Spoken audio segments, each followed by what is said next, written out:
Bismillahirrahmanirrahim. Assalamualaikum warahmatullahi wabarakatuh. Selamat siang rekan-rekan sekalian. Perkenalkan, nama saya Azara Nufrida Zalianti dengan NIM E1G1230030, jurusan S1 Teknik Sipil, Prodi Kelautan, Universitas Haluoleo.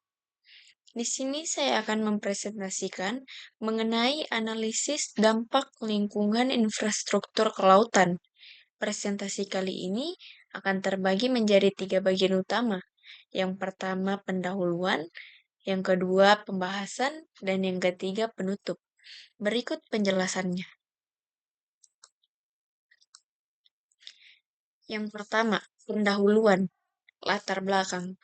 Analisis dampak lingkungan infrastruktur kelautan atau biasa disebut ANDAL merupakan suatu proses sistematis yang dilakukan untuk menilai dan mengidentifikasi potensi dampak lingkungan dari kegiatan pembangunan infrastruktur kelautan. Pembangunan infrastruktur kelautan seperti pelabuhan, dermaga, jalur pelayaran, breakwater atau pemecah gelombang, dan fasilitas lainnya yang sangat penting untuk meningkatkan aktivitas ekonomi dan sosial di daerah pesisir. Namun, kegiatan pembangunan ini juga dapat menghasilkan dampak lingkungan yang signifikan, seperti polusi air, kerusakan ekosistem laut, dan gangguan sosial budaya lokal. Oleh karena itu, perlu dilakukan analisis yang mendalam untuk mengidentifikasi dan mengelola dampak-dampak tersebut. ANDAL berperan sebagai alat penting dalam mengelola pembangunan berkelanjutan. Tujuan utama ANDAL adalah untuk memberikan masukan positif dalam perencanaan pembangunan, sehingga kegiatan pembangunan tidak merusak lingkungan hidup. Dengan demikian, ANDAL membantu memastikan bahwa pembangunan infrastruktur kelautan dapat dilakukan secara berkelanjutan dan tidak menyebabkan kerusakan lingkungan di masa depan. Pelaksanaan ANDAL dalam pembangunan infrastruktur kelautan tidak hanya penting untuk meminimalisir kerusakan lingkungan, tetapi juga untuk memenuhi regulasi lingkungan yang berlaku. Meskipun ANDAL sudah menjadi kewajiban dalam setiap proyek pembangunan besar, masih banyak kendala yang dihadapi dalam penerapannya. Beberapa di antaranya adalah lemahnya penegakan hukum lingkungan, kurangnya kesadaran diri dari pihak pengembang, serta terbatasnya kemampuan teknis dan sumber daya untuk melakukan kajian lingkungan yang mendalam. Tantangan ini mengakibatkan pelaksanaan ANDAL terkadang hanya menjadi formalitas, tanpa memberikan dampak nyata dalam pengelolaan lingkungan. Lanjut rumusan masalah. Yang pertama itu apa pengertian dan definisi ANDAL. Yang kedua, apa pengertian dan definisi dari AMDAL. Yang ketiga, apa saja perbedaan ANDAL dan AMDAL. Yang keempat, jelaskan pengertian dan definisi infrastruktur secara umum. Yang kelima, jelaskan pengertian dan definisi infrastruktur kelautan secara khusus. Dan yang keenam, mengapa infrastruktur kelautan perlu ANDAL dan AMDAL. Lanjut di tujuan, yang pertama itu untuk mengetahui pengertian dari ANDAL. Yang kedua, untuk mengetahui pengertian dari AMDAL. Yang ketiga, untuk mengetahui perbedaan ANDAL dan AMDAL. Yang keempat, untuk mengetahui pengertian infrastruktur secara umum. Yang kelima, untuk mengetahui pengertian infrastruktur kelautan secara khusus. Dan yang keenam, untuk mengetahui mengapa infrastruktur kelautan perlu ANDAL dan AMDAL. Lanjut di manfaat, yang pertama itu dapat menambah ilmu pengetahuan dan wawasan yang lebih baik tentang ANDAL. Yang kedua, mengetahui pentingnya ANDAL dan AMDAL dalam pengelolaan lingkungan infrastruktur kelautan. Dan yang ketiga, mendukung pengembangan kebijakan lingkungan yang lebih kuat. Kita masuk di pembahasan. Pembahasan ini terbagi menjadi 6 materi. Yang pertama itu pengertian dan definisi ANDAL.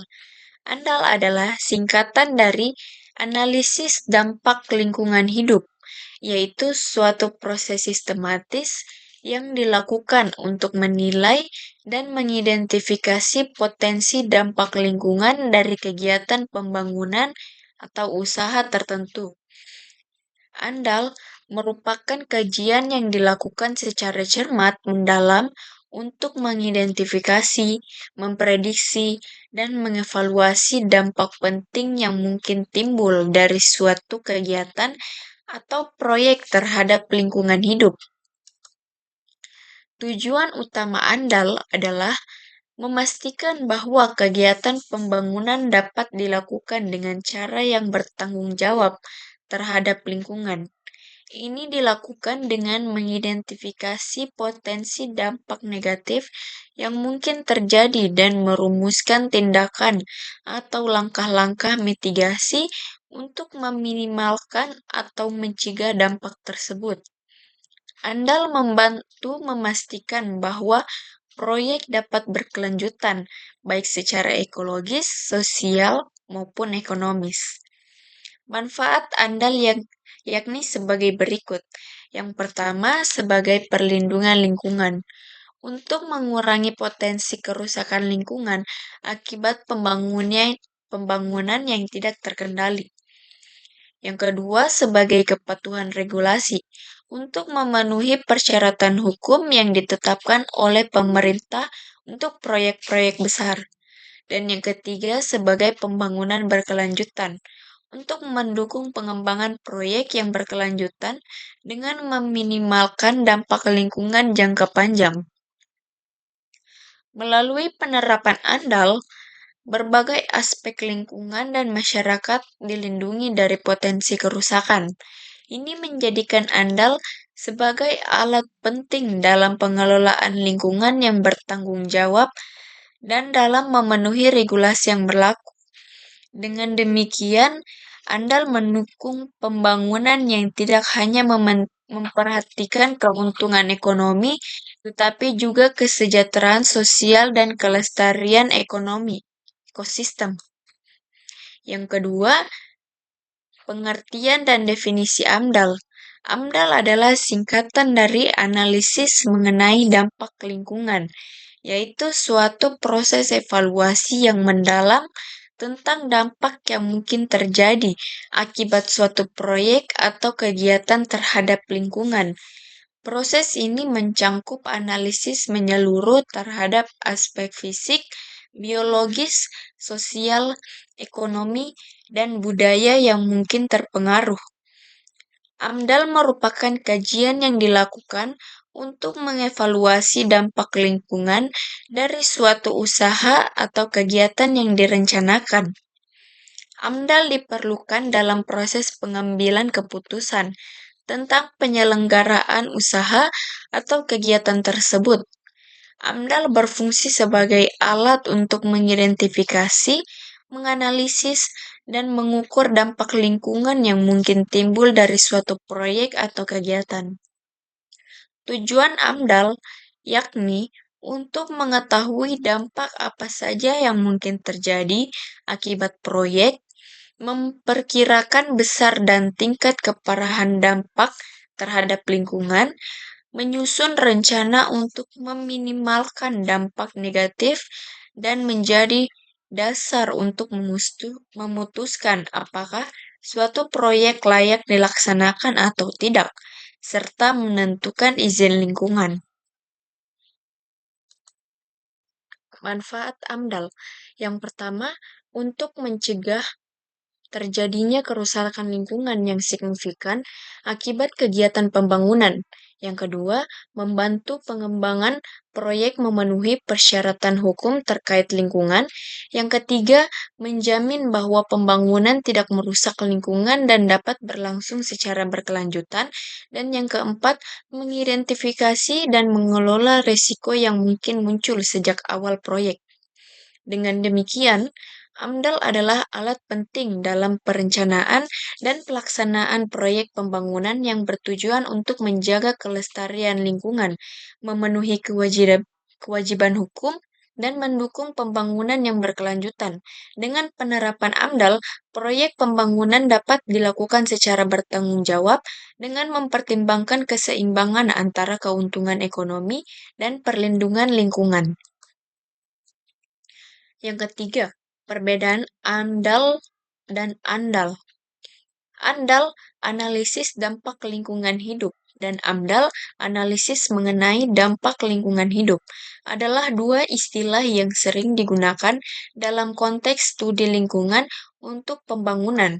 Meskipun keduanya terkait erat dan sering digunakan dalam proses yang sama, mereka memiliki perbedaan yang spesifik dalam fungsi dan ruang lingkupnya. Berikut perbedaannya. Yang pertama, ruang lingkup. Anda lebih fokus pada analisis dampak lingkungan fisik dan biologis saja, sehingga ruang lingkupnya lebih sempit dibandingkan AMDAL. Sedangkan AMDAL memiliki fokus yang lebih luas dan ruang lingkupnya menyeluruh. AMDAL berisi analisis dari berbagai aspek dampak lingkungan, tidak hanya sumber daya alam saja, tetapi juga sosial budaya, ekonomi, dan aspek teknis. Yang kedua, fungsinya. ANDAL berfungsi sebagai kajian mendalam tentang dampak spesifik dan perencanaannya dalam konteks AMDAL. Sedangkan AMDAL berfungsi sebagai sistem atau prosedur yang menyeluruh untuk memastikan bahwa semua aspek dampak lingkungan dari proyek diperhitungkan. Yang ketiga, ANDAL terfokus Yang ketiga, prosesnya. ANDAL terfokus pada tahap analisis mendalam mengenai dampak lingkungan spesifik, sedangkan AMDAL melibatkan keseluruhan proses analisis, perencanaan, dan pemantauan dampak lingkungan. Dan yang keempat, lingkup hukum. ANDAL lebih bervariasi tergantung pada hukum yang berlaku di negara yang menerapkannya, sedangkan AMDAL memiliki dasar hukum yang lebih kuat dalam peraturan lingkungan. Secara singkat, AMDAL adalah bagian dari AMDAL yang spesifik pada analisis dampak lingkungan hidup, sementara AMDAL mencangkup keseluruhan proses evaluasi dampak lingkungan dari suatu proyek. Kita masuk ke materi yang keempat, pengertian dan definisi infrastruktur secara umum. Infrastruktur secara umum adalah sistem fisik dan non-fisik yang mendukung berbagai aktivitas ekonomi, sosial, dan pemerintahan dalam suatu negara atau wilayah. Infrastruktur mencakup semua sarana dan prasarana yang diperlukan untuk memastikan bahwa kegiatan masyarakat, pemerintahan, dan ekonomi dapat berjalan dengan lancar dan efisien. Contoh infrastruktur yakni pelabuhan laut, dermaga, jalan tol, pipa bawah laut, bendungan, sistem drainase, dan lainnya. Komponen infrastruktur dibagi menjadi dua bagian, antara lain yang pertama itu infrastruktur fisik, meliputi jalan dan jembatan, pelabuhan dan bandara, jaringan kereta api, energi, air bersih, dan sanitasi, rumah sakit, sekolah, dan lainnya. Dan yang kedua itu infrastruktur non-fisik, meliputi sistem layanan publik seperti kebijakan, regulasi dan kebijakan pemerintah, teknologi informasi, transportasi dan logistik digital, dan lain sebagainya. Tujuan dan pentingnya infrastruktur. Yang pertama, memudahkan dan distribusi barang dan jasa, mengurangi biaya logistik, dan mendukung pertumbuhan ekonomi. Yang kedua, akses yang lebih baik ke fasilitas kesehatan, pendidikan, layanan publik, meningkatkan kesejahteraan masyarakat. Yang ketiga, infrastruktur transportasi dan komunikasi menghubungkan daerah-daerah yang sebelumnya terisolasi, memfasilitasi pertukaran informasi, ide, dan budaya. Yang keempat, negara dengan infrastruktur yang baik lebih mampu menarik investasi, meningkatkan efisiensi industri, dan bersaing dalam ekonomi global. Dan yang kelima, pengembangan infrastruktur di daerah-daerah terpencil atau tertinggal dapat mengurangi kesenjangan antara daerah perkotaan dan pedesaan. Infrastruktur adalah elemen kunci yang mendukung kelancaran fungsi masyarakat dan ekonomi.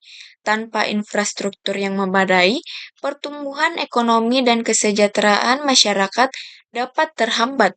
Sementara dengan infrastruktur yang baik, sebuah negara dapat memperkuat daya saing dan meningkatkan kualitas hidup warganya. Contoh infrastruktur kelautan. Yang pertama itu ada pelabuhan dan dermaga, yang kedua ada mercusuar, yang ketiga ada pipa bawah laut, yang keempat ada pembangkit listrik tenaga angin lepas pantai, yang kelima ada breakwater, dan yang keenam ada anjungan. Kita masuk ke materi yang kelima, pengertian infrastruktur kelautan secara khusus. Infrastruktur kelautan secara khusus merujuk pada sarana dan prasarana yang dibangun untuk mendukung aktivitas yang terkait dengan sektor kelautan dan maritim. Infrastruktur ini berfungsi untuk menunjang berbagai kegiatan ekonomi, sosial, dan lingkungan yang berhubungan dengan laut, seperti perikanan, transportasi laut, energi laut, dan pariwisata maritim. Infrastruktur kelautan sangat penting untuk negara-negara maritim seperti Indonesia, yang memiliki wilayah perairan luas dan mengandalkan laut sebagai jalur transportasi utama serta sumber daya ekonomi. Jenis-jenis infrastruktur kelautan. Yang pertama, pelabuhan. Seperti pelabuhan barang dan peti kemas untuk bongkar muat barang, termasuk kontainer yang diangkut melalui laut. Pelabuhan perikanan sebagai tempat kapal-kapal nelayan merapat untuk mendaratkan hasil tangkapan, dan pelabuhan penumpang untuk angkutan umum seperti kapal feri dan kapal penumpang baik domestik maupun internasional. Yang kedua, jalur pelayaran. Seperti alur pelayaran yang digunakan untuk pergerakan kapal dari suatu pelabuhan ke pelabuhan lain yang perlu dikelola dan dijaga keamanannya agar navigasi kapal dapat berjalan lancar, dan sistem navigasi laut termasuk mercusuar, pelampung navigasi dan teknologi pengawasan laut untuk memastikan keamanan dan efisiensi perjalanan kapal.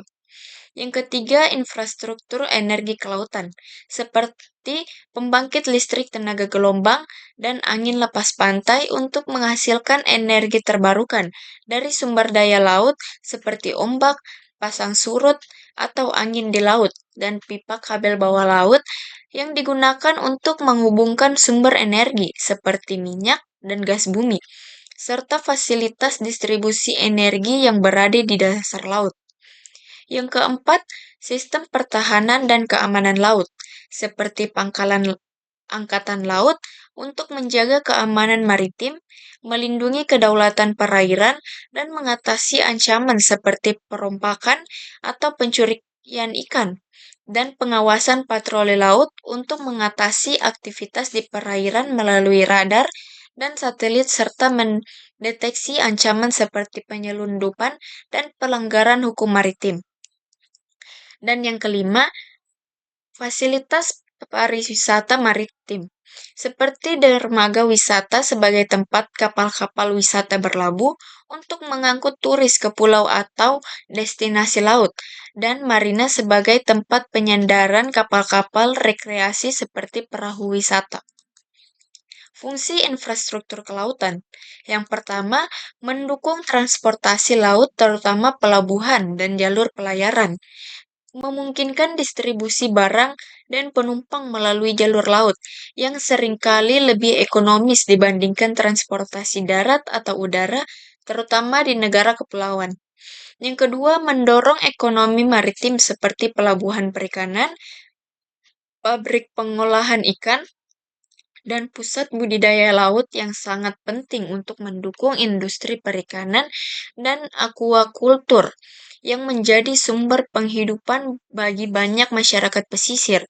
Yang ketiga, mendukung keamanan maritim seperti fasilitas dan sistem pertahanan laut menjaga kedaulatan perairan negara dan mencegah kegiatan ilegal seperti perompakan, penyelundupan, dan pencurian sumber daya laut.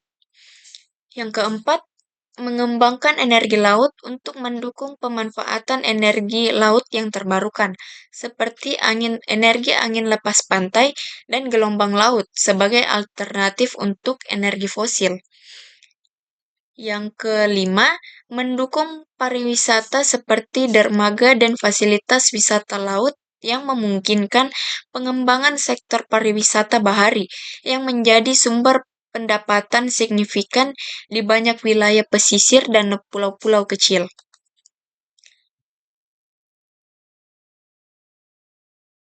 Tantangan dalam pengembangan infrastruktur kelautan.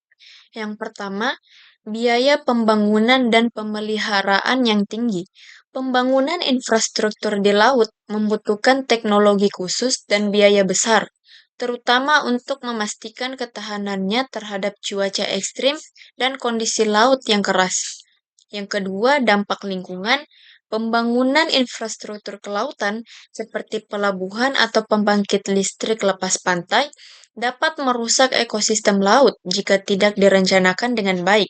Oleh karena itu, diperlukan kajian AMDAL, analisis mengenai dampak lingkungan, untuk memastikan dampak negatif dapat diminimalkan. Yang ketiga, keamanan laut. Pengembangan infrastruktur kelautan juga memerlukan pengawasan yang baik untuk memastikan jalur pelayaran aman dari ancaman seperti perompakan atau konflik wilayah. Infrastruktur kelautan adalah elemen penting yang mendukung kegiatan ekonomi, transportasi, pertahanan, dan pengelolaan sumber daya laut. Infrastruktur ini memfasilitasi pergerakan barang dan orang, mendukung industri perikanan, serta memastikan keamanan dan keberlanjutan penggunaan laut. Bagi negara-negara maritim seperti Indonesia, pengembangan infrastruktur kelautan yang baik adalah kunci untuk meningkatkan daya saing ekonomi, kesejahteraan masyarakat pesisir, dan melindungi sumber daya alam laut. Kita masuk ke materi yang keenam, pentingnya ANDAL dan AMDAL dalam pengembangan infrastruktur kelautan. ANDAL, analisis dampak lingkungan hidup, dan AMDAL, analisis mengenai dampak lingkungan, sangat penting dalam pengembangan infrastruktur kelautan karena infrastruktur di sektor kelautan memiliki potensi besar untuk mempengaruhi ekosistem laut, kesejahteraan masyarakat pesisir, serta ekonomi maritim. Berikut adalah beberapa alasan mengapa ANDAL dan AMDAL sangat diperlukan dalam pengembangan infrastruktur kelautan. Yang pertama, melindungi ekosistem laut yang rentan. Infrastruktur kelautan seperti pelabuhan, jalur pelayaran, pembangkit energi lepas pantai, dan fasilitas perikanan memiliki potensi besar untuk merusak ekosistem laut, seperti terumbu karang, hutan mangrove, padang lamun, dan populasi ikan. Proses AMDAL dan ANDAL berperan untuk membantu mengidentifikasi dampak-dampak negatif tersebut dan merumuskan langkah-langkah mitigasi yang dapat melindungi ekosistem laut dari kerusakan. Contohnya, pembangunan pelabuhan besar dapat mengakibatkan Sedimentasi yang merusak terumbu karang. Dengan AMDAL dapat dilakukan pengelolaan sedimen dan dapat diterapkan untuk melindungi terumbu karang. Yang kedua, meminimalkan dampak sosial ekonomi pada masyarakat pesisir. Masyarakat pesisir sangat beruntung pada laut untuk penghidupan mereka, baik melalui perikanan, pariwisata, atau transportasi laut.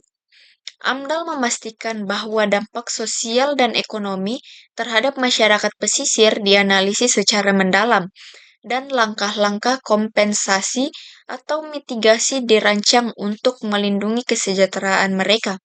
Contohnya, pembangunan kawasan industri atau pembangkit listrik di wilayah pesisir dapat mempengaruhi akses nelayan terhadap laut atau menyebabkan polusi yang merusak hasil tangkapan ikan. Dengan AMDAL, dapat memastikan adanya solusi yang adil bagi masyarakat yang terdampak. Yang ketiga, mendukung pembangunan berkelanjutan.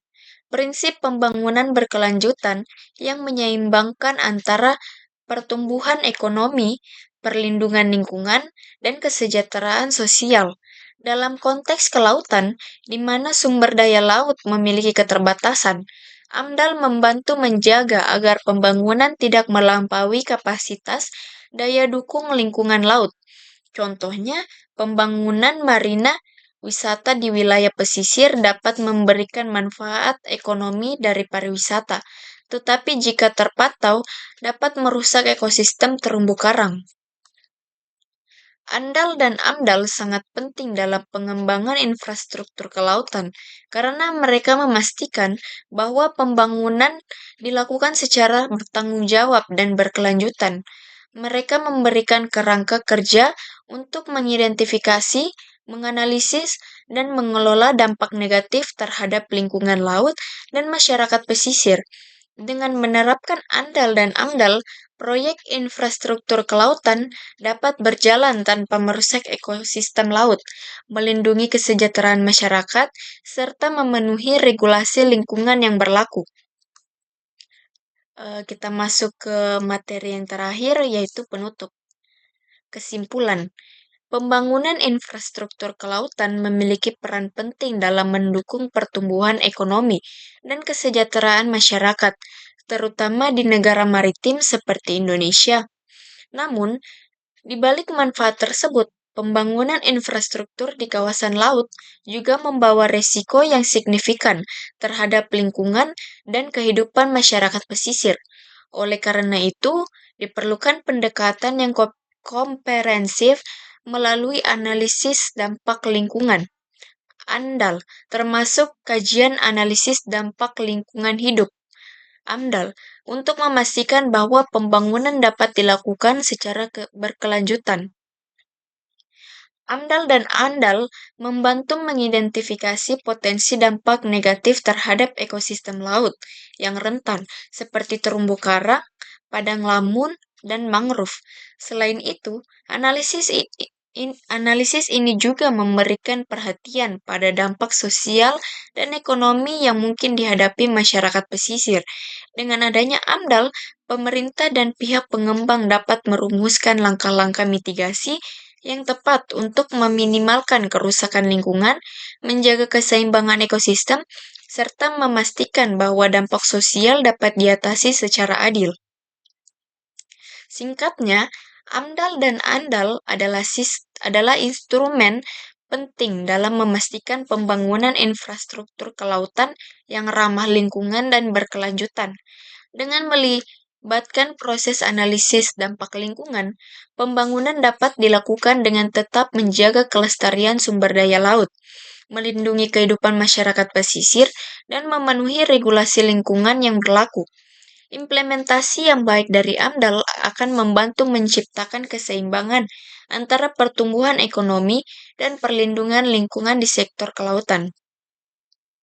Saran yang dapat saya berikan dari presentasi kali ini ialah diperlukan adanya penguatan pelaksanaan ANDAL dan AMDAL, penggunaan teknologi yang ramah lingkungan, pemantauan terus-menerus, kerjasama masyarakat lokal, terutama masyarakat pesisir, pengembangan kapasitas ahli, dan pendidikan, serta kesadaran lingkungan yang tinggi untuk mendorong praktik pengembangan pembangunan infrastruktur kelautan yang lebih berkelanjutan. Baik, mungkin itu saja yang bisa saya sampaikan pada presentasi kali ini. Sebelum saya akhiri, ada kesan terakhir yang akan saya sampaikan, yakni jangan lupa, perubahan besar dimulai dari langkah kecil, dan mari kita mulai dari hari ini. Terima kasih atas perhatian dan partisipasi Anda selama presentasi ini. Lebih dan kurangnya mohon dimaafkan. Wassalamualaikum warahmatullahi wabarakatuh.